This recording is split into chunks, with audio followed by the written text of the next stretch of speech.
folks, Peter Nakamura, Product Marketing Manager at Mercatus, reporting out of Groceryshop, day number 2. Just to give you a quick preview, had a chance to hear John Furner, President and CEO of Walmart, talk about Walmart's strategy and how the last couple of years have impacted their move up market, which directly impacts regional retailers. So I share my thoughts from that.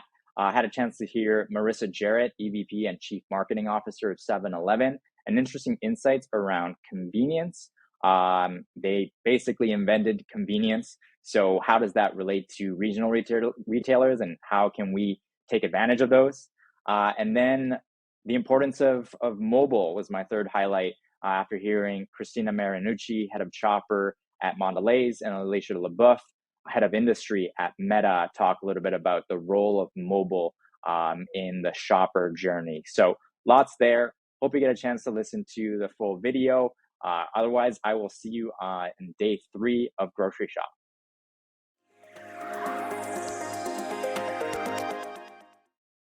Hey folks, reporting out of day 2 of the Groceryshop conference, and want to share my top 3 highlights from the day. So let's get started. The biggest focus for me was making sure I was there for the keynote with John Furner, President and CEO of Walmart. And I was really curious to hear what Walmart's been working on over the last couple of years and what they're looking ahead at. For a lot of our clients who are regional retailers, Walmart is a big competitor, if not the biggest. So just curious to know what John had to say. The biggest thing that struck out to me in that talk was Walmart's move up market. So they're trying to attract more audiences or customers that are making, a household income of $100,000 plus, a little bit outside of that typical Walmart, demographic, and directly into the regional retailers' customer base.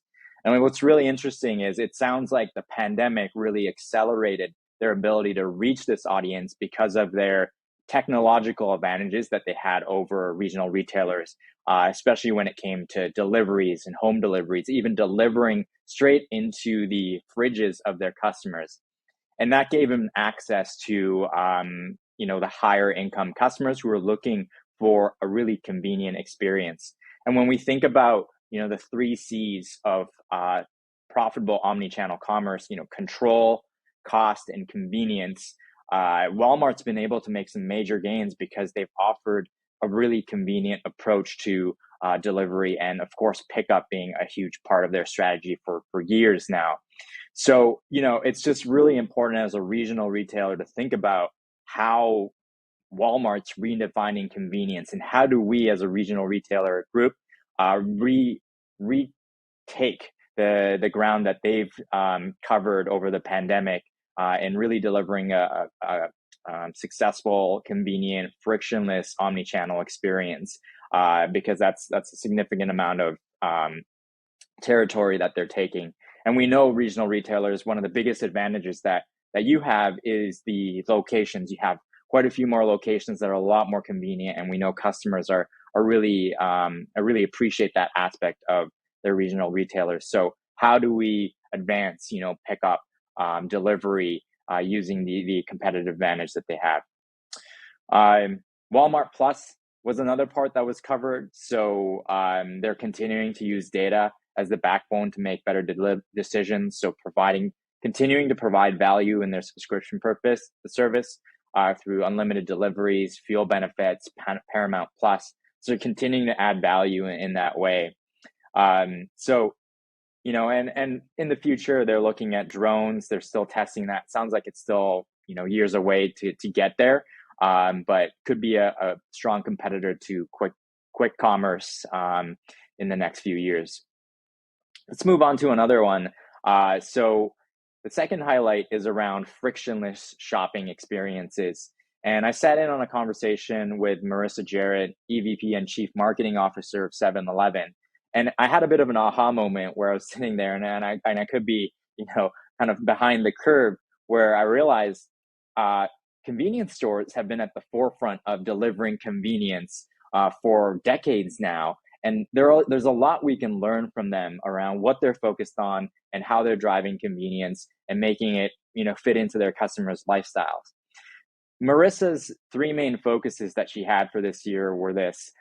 One was frictionless convenience. So, especially in the payment process, how do they make it easier for their customers to check out? So, using mobile checkout, cashierless stores, and just safe and securely checking out, even physically thinking about, maybe unmanned stores as well. The second was around providing customer value, so the right highest quality assortment at the best possible value. And then finally, personalization. And the P word seems to be coming up quite a lot in this conference. It sounds like it's table stakes at this point, but a lot of companies out there are still really thinking about how do we up the ante around personalization, present the right offers at the right time, make it fit to specific occasions in their customers' lives. So although we've been talking about personalization for at least a couple of years now, there's still a lot of room for growth across all retailers and regionals, of course, as well. Final highlight, the third highlight was the importance of mobile in the grocery landscape. So I had a chance to sit into a conversation between Cristina Marinucci, head of Global Shopper Insights and Analytics at Mondelez, and Alicia LeBeuf, head of Industry, Retail, Marketplace, and Grocery at Meta. And just some really interesting conversation around the role of mobile as we look into the future of e-commerce. So, when we look at mobile and how it's being used today, 2/3 of shoppers are saying that mobile is how they shop online. And that was kind of a striking, stat.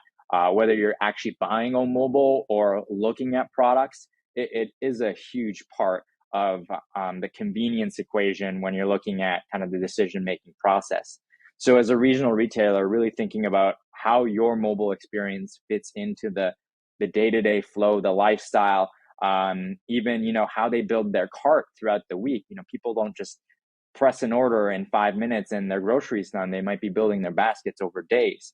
So, really leveraging mobile to build a basket and making sure you're there when shopping is happening all the time was really interesting to hear from both of them. Lots of other stuff here. Meta's working on some really interesting things. And, the metaverse has come up a couple of times in this conference. And although it might be, at least a few years away, it sounds like there's a lot of interest in this space from a tech company standpoint. And one of the pieces of advice that the Alicia gave from Meta was, in the early days of the metaverse, focus on AR, VR instead of going straight into the metaverse. Try a few things before you jump in fully. I thought that was just interesting advice. Obviously, there are major issues when you're in the store and trying to activate AR, VR experiences. But what are some ways that maybe you can test new technology out? It doesn't even have to be around AR, VR, but just doing that in small scale. So yeah, there's a lot here. Happy to unpack more. Feel free to reach me on LinkedIn or over email. I'm at peter.nakamura@mercatus.com. I will be reporting out a day 3 tomorrow, so more content there that I'll be sharing with you.